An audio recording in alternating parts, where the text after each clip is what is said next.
Alam mo na buy. yung blind buy. Bibili ka ng product Nang na wala kang wala ka idea. idea. Hindi mo pa siya naamoy. Exactly. So, kasi tayo marami na tayong pabango eh. Di ba? So, parang hindi na applicable sa yung Blind buy. masyado. Kasi pag binibili ko, pinapaamoy ko muna sa'yo, inaamoy ko muna. Pero kung babalik ka, kung wala tayong business ng perfume, pero mahilig tayo, or nahilig tayo, gagawin mo rin ba yung pagbili ng decant muna o magba-blind buy ka? Ano eh, hindi kasi ako impulsive buyer. Taray. So, mas okay sa akin yung bumili muna ako ng decant. Kaysa bibili Yun yung ako ng totoong sagot mo. Kung babalikan nung before pandemic pa. Kasi yung unang nag-start tayo pa bang ako pala, ulibigyan ko siya. Alam mo naman, basta hindi ako yung So, bibili mas ka ng decant? sigurista muna ako, oo. Naisip ko kasi kagabi, nasagot ko na yung question. Pero naisip ko, siguro kasi may mga tao din na, ano nga to? Ano? Hindi, mali pa. Hindi, naisip ko, parang may naisip lang ako kagabi na, na yung iba nahihiya. Magtanong? Or... Hindi, mali yung thought eh, hindi ko makuha ng buo. Halimbawa, nag-blind buy ka. Yung iba kasi, madali para sa kanila na ibenta pag di nila nagustuhan. Pero yung ibang tao kasi, siguro parte ng pagiging introvert. Oo. Hindi nila may post na for sale for some reason. Kung nahihiya sila o kung ano man. Gets ko yun. Okay. Gets ko yun. Introvert din ako eh. Kaya yung sa side nung marami na nagbebenta ng decant ngayon, siguro isa yun sa naging advantage para sa mga introverts. May nakita kasi ako dati na parang exchange sa comment section. Hindi, exchange ng ideas. Na di pag di mo nagustuhan, yung blind buy mo, benta mo. Pero may mga tao nga na hindi kasi Hindi lahat kasi ganun. comfortable mag-post, magbenta. naalala ko na yung sinasabi kong kagabi. Nirecall ko, kung ako babalik nung 2019, kasi noon ako nag-start mag-collect eh. Designers muna, konti lang, mga freshies. Versace, O Fresh, Perry Ellis 360, Red. Hanggang natutunan ko ni Middle Easterns. Mga Najdia at saka CD Nim. Blind buy yun lahat. Yung mga Middle Eastern. Kasi, alam ko na yung decant, doon pa lang sa designer. Nakita ko na siya sa YouTube. May parang 10-year-old na video nung time na yun tungkol sa pagdedecant. Pero, hindi ako ganun kapamilyar dati na may mga nagbebenta. Tapos yung mga groups nun, iba pa kasi yung landscape eh. Hindi, parang sa naalala ko nun, more on kwentuhan pa nun. Kumpara ngayon na lahat nagbebenta na eh. So kung babalik ko sa time na yon, magdedekan ka. Kasi bibili ka ng full bottle. Ganon ka din ba? Parang pasok ako dun sa isang introvert na takot mag-post na for sale. Kung babalik ako sa dati. Kasi hindi naman ako agad seller eh. Parang ano. Pero kung ikaw nga, magdedekan ka? Baka hindi. Okay. Iniisip ko nga, nung kinuha ko yung mga Middle Eastern perfumes noon, puro blind buy talaga. Ang dami yun. Nagtiwala ako kay Perfumes from Dubai. Kay PFD. Ninong G, tsaka kay Sir Raymond. Alam ko, every bili ko nun, kasi parang every week bigla akong bumibili. Isa, dalawa. Dami nun. Parang biglang after 2 months, may collection na kagad ako eh. Nalala ko yan. No? Binilan kita nun, 3 kagad eh. Hanggang ngayon, no? Di ba? Diyan pa. Yung Ekla. Ekla.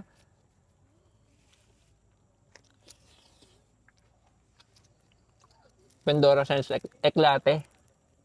Yung spelling niya, E-K-L-A-T-E. May E sa dulo. Kung babalik ako nun, baka magba-blind buy nga rin ako kasi nahihiya ako na i-for sale kung failed blind buy. Ako hindi. Kaya mo na kagad na maglapag ng for sale? Hindi. Magdadekant nga ako eh. Magdadekant ka. Kaysa bibili ako ng ano. Kasi, pero kung halimbawa nag-blind buy kayo isang beses, tapos hindi mo nagustuhan, ano gagawin mo? Siyempre, sa mga loob ko unang-una kasi Pero ipopost mo siya for sale o kaya mo na lang? hindi din. Hindi din. Baka ipamigay ko na lang. Yun nga din ako eh. Feeling ko kasi nung way back 2019, 2018, di pa naman uso mga lalalala move na yan eh. Di ba? Para ang hassle sa side mo kung magpapadala ka. Hindi, bukod yun, baka hindi pa tayo marunong. Hindi, marunong naman. Kasi nagbebenta-benta ako ng ukay-ukay before ito. Ano Maibigay yung naman binubok ako. namin nun? Kasi nasa Medtronic ako nun eh. Nagbubuk kami ng mga gamit-gamit eh. Lala Move ba yun o Angkas? Ang Angkas ba may gano'n na dati? Parang ano yung cellphone? Parang kailan lang yung angkas eh. Ito pala. Parang kailan lang yung angkas? Hindi, may Angkas na dati. Naalala ko Parang yun. move it ata yung dati. Naalala ko yung Angkas. Late ako nagising. Kasi kung kamamatay lang kita iseng. Kasi Cavite, nasa Makati Med. Parang 30 minutes, nandun ako. Pero muntik na ako mahulog sa, 2016 pala. sa motor. Ang alin? Angkas sa Pilipinas.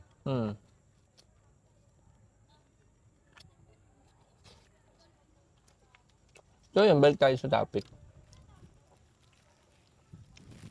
Feeling ko ako ngayon, yung ibang tao kaya hindi rin kaya nag-opt din sa sa Decant kasi may mga tao na takot mag-post ng for sale. Oo.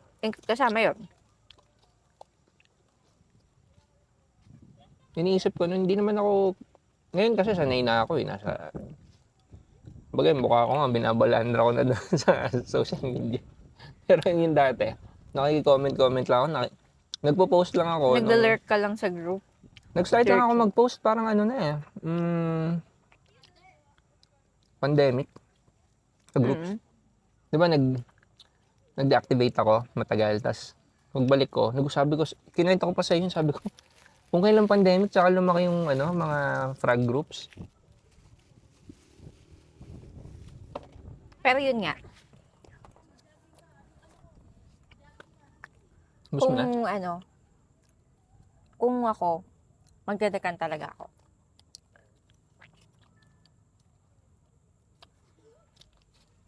Ano pa ba yung mga reason kung bakit hindi nagdedekant yung iba? Alam mo, tingin ko, unang-una sa lahat, excitement. Isang reason pala ako ba't naisip kung okay itong topic na to. So sa TikTok, sumagot ako dun sa isang tanong. Tungkol sa blind buying, may kinalaman. Hindi. Hawas versus Hawas Eyes. Ang tanong niya, okay pa ba bumili ako ng Hawas Eyes kung may hawas na ako? O redundant na? So sinagot ko. Ganda ng tanong. Tapos, doon sa video na sagot ko, may nag-comment, sabi niya, easy. Parang ganun yung pagkakakompose niya ng sentence. Easy. Mag-decant ka muna. Kumbaga parang pag nirephrase mo, common sense, decant ka muna. Pero yun nga, baka sa ibang tao kasi yun yung common sense. Pero sa ibang tao, hindi.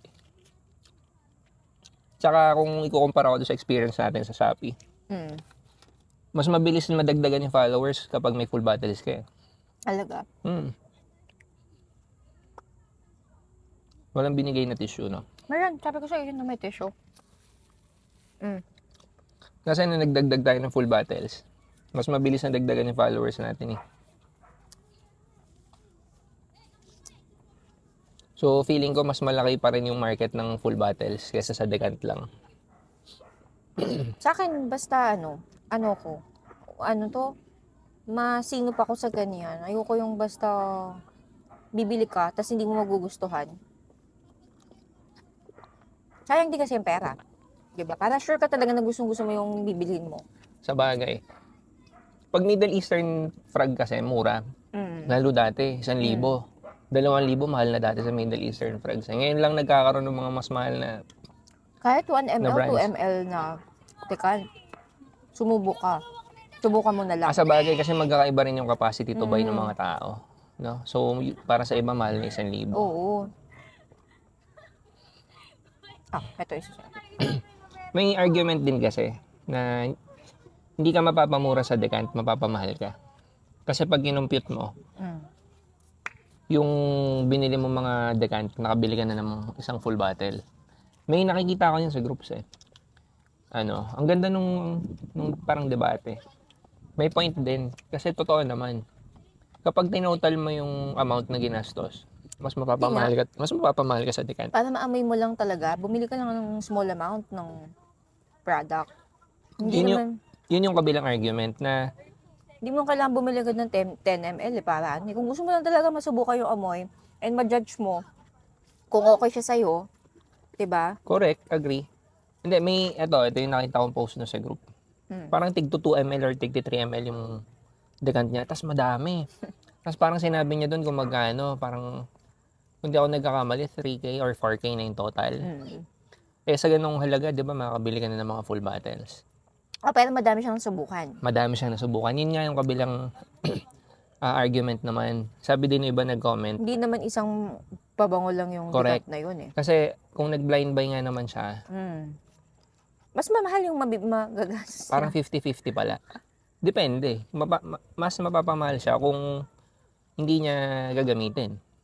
Tatambak lang. Yun, di ba? Hindi mo na, Unless hindi mo siya naman yung kasi tao na gagamitin. kaya niyang ibenta din. Oo. So, papapaikot. And eto naman honest lang to eh. Hindi mo naman madadala yung full bottle mo kahit saan ka magpunta. Lalo na kung commuter ka, ang hassle kaya buti kung... Hindi. May mga tao na nagta-travel. Kasi may naging customer tayo. Ang laki ng binili sa atin. Nasa decant lang.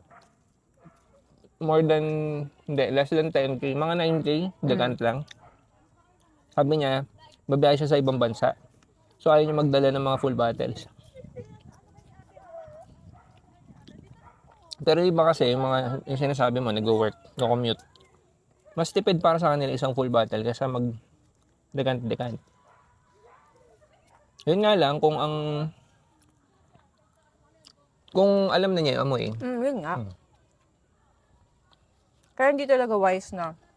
Dami pala dito, garlic. Hindi, dami din sa gilid na pupunta. Sa akin, hindi talaga wise. Bumili ka ng full bottle. Knowing na, hindi mo naman talaga alam yung amoy. Hindi, pero isa pang option, hindi lang naman yung mga decants eh. Sniff session sa mall. Lalo ngayon sa mga SM may Middle Eastern perfumes na.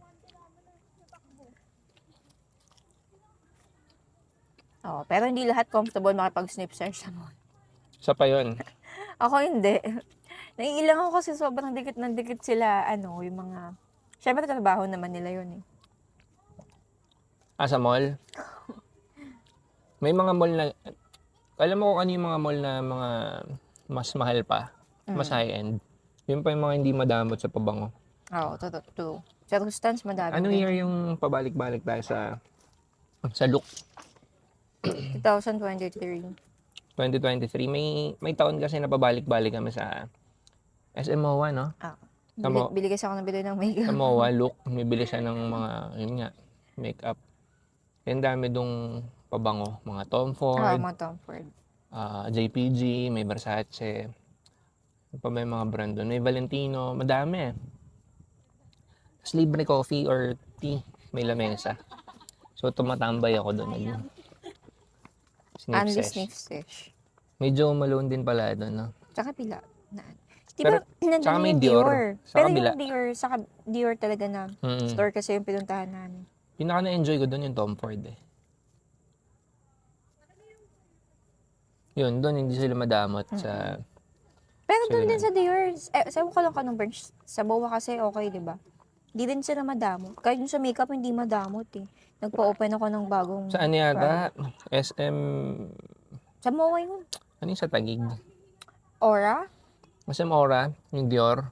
Hindi, sa ako bumili ng Dior. Sa SM MOA ako bumili. Sa MOA ba yun? May naalala ako may pinasukan tayong Dior. Sa MOA yun. Tapos, sa parang MOA ang gusto nung...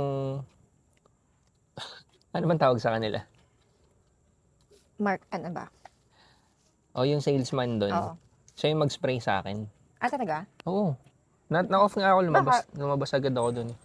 Hindi ko alam pero na-off ako kapag gano'n na parang pakiramdam ko, iniisip mo bang mambuburaot number of sprays ako?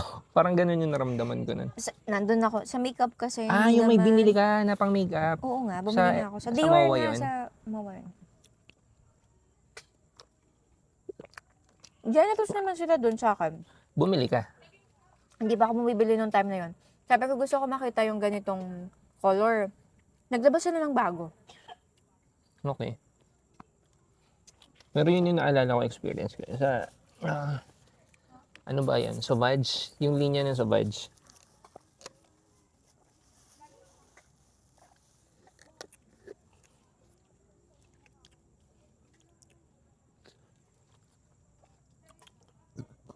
Hit na rin pala. Yun lang, tungkol sa Decant. Yun lang. Sarap ng food trip dito.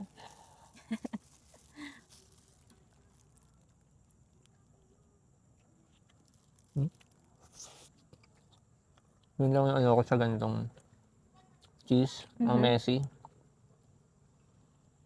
Pero mas masarap yung ganyan cheese, yung ginigrate na cheese. Ito, baka Kasi yung buo. ano yung buo. Pero sa akin, mas malinamnam yan. Sa mga nakakapanood na itong video, kung hindi nyo pa alam, nagbebenta kami ng Decant. Yun talaga yung unang binenta namin kaya sa full bottle. Ngayon may Decant sa may full bottles. Middle Eastern designers, tsaka niche.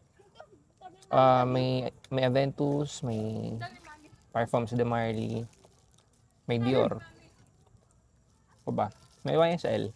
Iba-iba, madami na rin tayo Bango pala ng Prada designers. kagabi. Spanish. Nag-spray ako ng Prada. Paradox. Dalawa yan Paradox sa Paradox Intense. Milano. Sabi, ba mabae na Prada? Milano. Oo.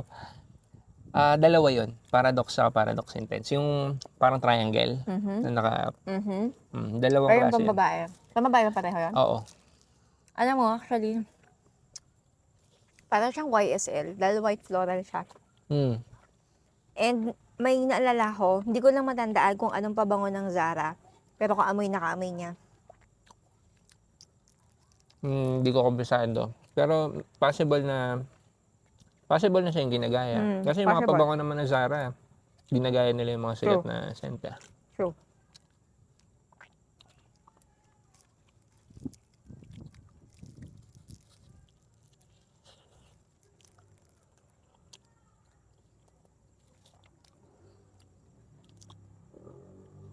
Okay din tong binili natin ngayon. No? Hindi mo ba na natikman? Okay lang. Tikman nyo. Sige na. Marami kasi tinapay yan. Kaya.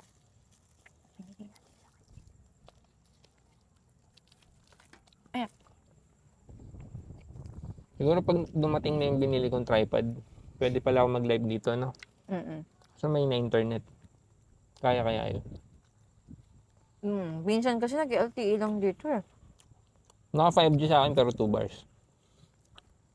Sa akin din. Yun lang yung problema. Sarap sana dito habang nagkakape. Ganyan.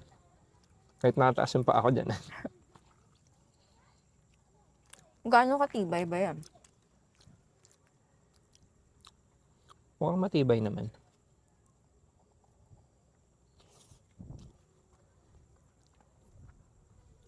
So yan, no? Kahit umaga makakatambay ako dito kahit mainit eh. Kung makakatampay ka. Kahit umaga na ako nakakatulog, yun yung problema.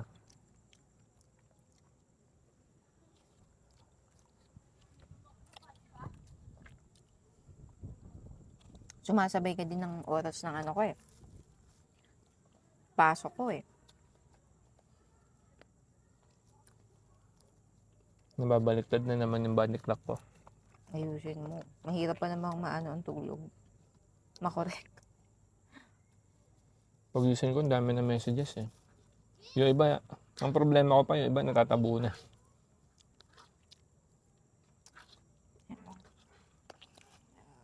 Sarap. Yan pa ha. Na? Yung burger.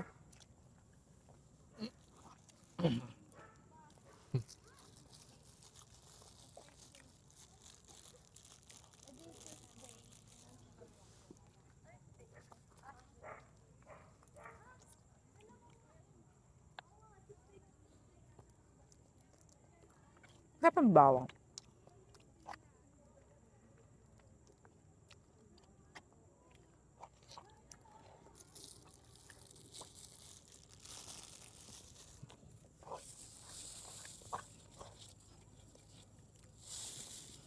Kailangan niya ng tissue. Tsaka alcohol. Ano yung tissue sa loob natin?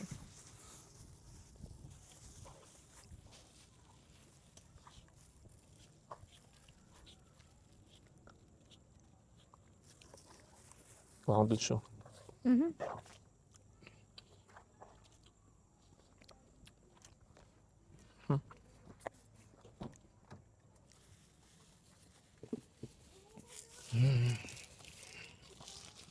Ibalot natin kasi.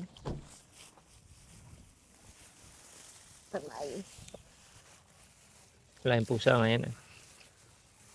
Sabi mo, wag ko tawagin yung pusa. Ibang pusa yun, taba. Nandun, yung nakaraan. Yung kanina nag-jogging ako. Yung gray na pusa. Na tabi.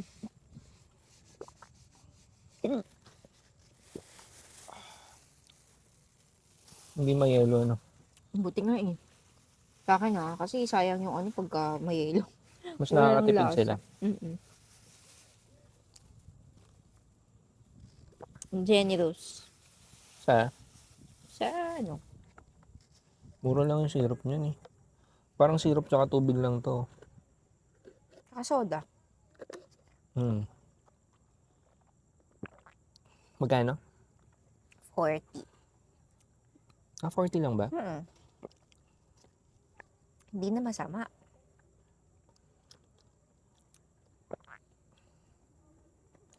Magkano kaya talaga yung isang ganito?